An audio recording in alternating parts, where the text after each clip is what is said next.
Cerkak kanthi irah-irahan ati lanang déning Muhammad Nur Syahid.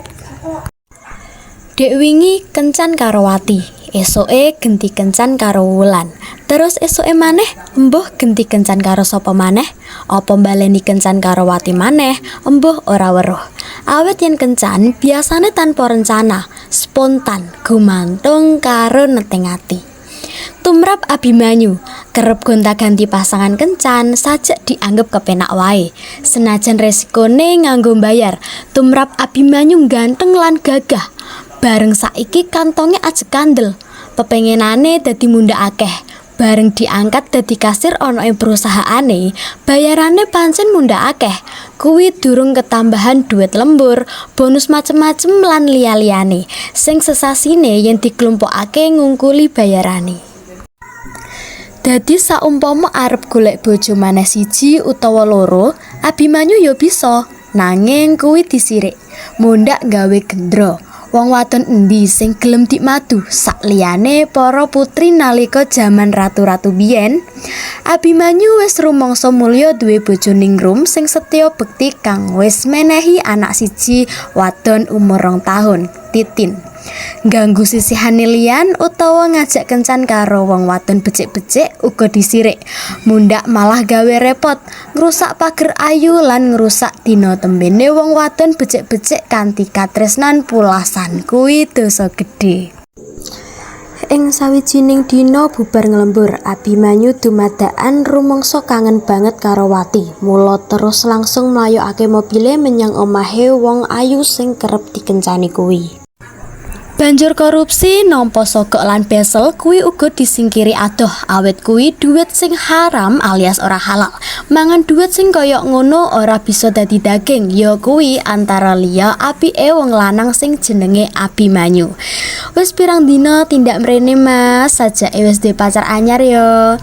Lagi mudhun saka mobile, wis dipapak karo Wati kanthi pitakon sengak. Nanging Abimanyu mung nanggepi karo mesem. Biasa, wong wadon kuwi gampang cemburu. Nyatane bareng Wati digandeng menyang kamare wis luluh rasa cemburune, kayata adate terus ngerangkul sajak aleman. Wis siram Mas. Durung, lawang lagi bali saka nglembur terus mrene. Yen ngono siram ana kene wae. Tanpa ngenteni wangsulane Abimanyu, Wati terus jupukake sarung lan anduk. Bubar kuwi nyepakake sandal jepit lan nyopotake sepatune. Nalika Abimanyu atus, Wati nata tempat tidur. Kanggo tamune sing istimewa iki, Wati pancen gemati banget. Mula Abimanyu dadi kerasan lan tuman yen ana kono. Apa maneh Wati angger kencan karo Abimanyu nutup lawang kamare rapet kanggo tamu-tamu liyane. Pancen mujudake dina mligi tumrap Abimanyu sing ora kena diganggu dening tamu-tamu liyane.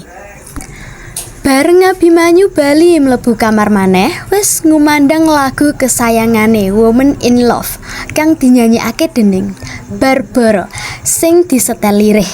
Este digawa mlebu kamar ya Mas. Yen ana ruang tamu mundhak diombe wong liya. Iya sayang.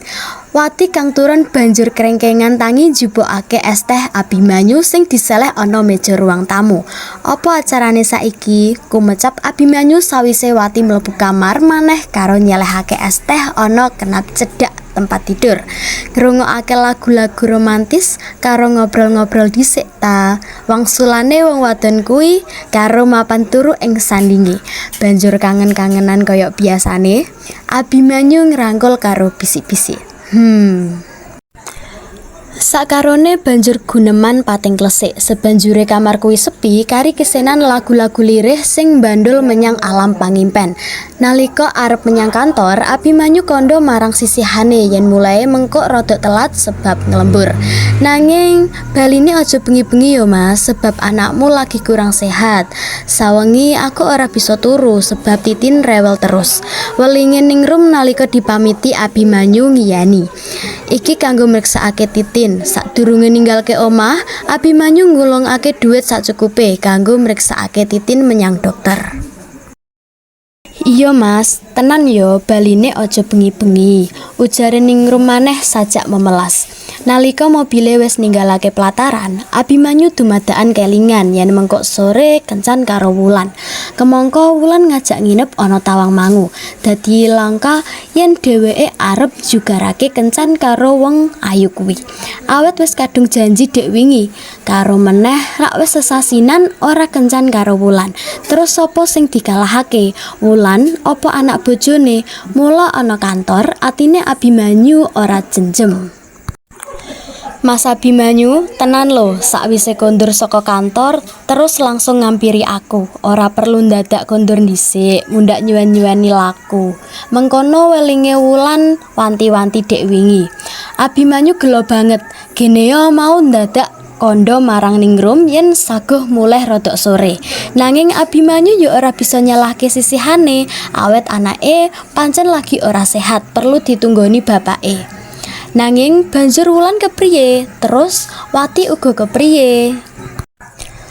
Wis sawetara dina Wati ora ditiliki lan sajake uga wis kangen karo dheweke. Wong wadon sing gematine ora jamak kuwi yen ditinggal kencan karo wong wadon liya apa ora mesake? Kemangka Abimanyu paling ora seneng yen weruh ana wong lanang liya mlebu kamare Wati. Nate dik emben direwangi antem-anteman karo wong lanang liya sing arep ndisiki ngencani Wati. Yen mikir kaya ngono, Abimanyu dadi judeg dhewe. Senajan saktemene Abimanyu uga ngerti yen wong wadon ayu kaya Wati lan Wulan kuwi duweke wong akeh. Sapa wae bisa ngencani angger wani mbayare. Kira-kira jam 11 awan dumadakan ana telepon. Jebul sing nelpon Ningrum, sisihane ngabari awet saka advis dokter Titin kudu dirawat sawentara dina ana rumah sakit awet ana tanda-tanda kena demam berdarah. Mesti wae Abimanyu dadi gendadapan menyang rumah sakit. Meh wae mobile nabrak becak kang nyebrang dadakan jalaran saking gugupe. Lagi wae parkir mobil ing pelataran rumah sakit, Abimanyu dumadakan weruh ana wong wadon mbopong bocah lanang kira-kira umur 2 tahun lagi mudhun saka becak. Atine Abimanyu neratap bareng ngerti wong wadon mau jebule Wulan. Terus sapa bocah cilik sing dibopong mau? Apa anake? Sailinge Wulan durung nate cerita yen wis duwe anak. Abimanyu rumangsa ora kepenak nemoni Wulan ing papan kono, kuwatir yen dingerteni Ningrum. Mula Abimanyu banjur ndelik ana jero mobil.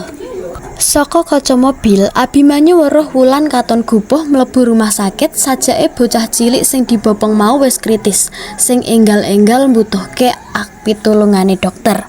Ora suwe ana taksi mendek, ora adoh saka mobile Abimanyu. Penumpange wadon mudhun kanthi gupuh. Abimanyu dadi neratap maneh sebab ora pangling yen wong wadon sing lagi mudhun saka taksi mau Wati. Mbak Wulan, enteni.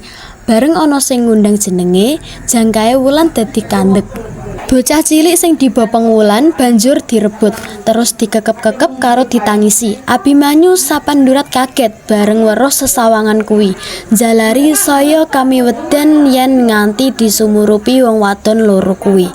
Dienteni nganti setengah jam, Wulan lan Wati durung katon metu saka rumah sakit. Ateges bocah cilik sing kanggo rebutan mau kudu diopnem. Bareng dirasa wis dianggep aman, Abimanyu lagi wani metu saka mobile. Dheweke wis ora betah ana jero mobil sing dipanggang panase srengenge. Apa meneh Abimanyu selak ngerti kahanane Ningrum lan anake. Nanging lagi wae jumangkah mlebu. Lah kok mak gabrus ketemu Wulan. Oh, Mas Abimanyu, lah kok panjenengan ana kene? Sopo sing gerah? Abimanyu geragapan kaget nganti ora bisa wangsulan. Wulan banjur nggeret tangane Abimanyu dijak menyang papan sing rodok ngiwa. Terus celatukane bisik-bisik. "Sorry Mas, kencane mengko sore dibatalake dhisik awit anake Wati adikku lara demam berdarah. Dawe dokter kudu diopnem, aku perlu ngancani nunggu." Abimanyu dadi kaget maneh. Mesake bocahe wis ditinggal minggat bapake ndadak lara pisan. Tujuane embahe sing dititipi, enggal-enggal ngabari aku. Embuh sapa sing ngabari Wati, lah kok terus nyusul. Celatukane Wulan maneh mrene. Abimanyu panggah blangkemen, ora bisa nyambungi wektu iku atine ora karu-karuan. "Mengko dhisik yo Mas, aku tak tuku obat menyang apotek." Sajak gupuh Wulan terus ninggalake dheweke. Sakpungkure wulan Abimanyu delek-delek ana bangku emperan rumah sakit. Ana rasa tidok-tidok arep goleki kamare anake. Mengko ge anake nunggal kamar karo anake Wati.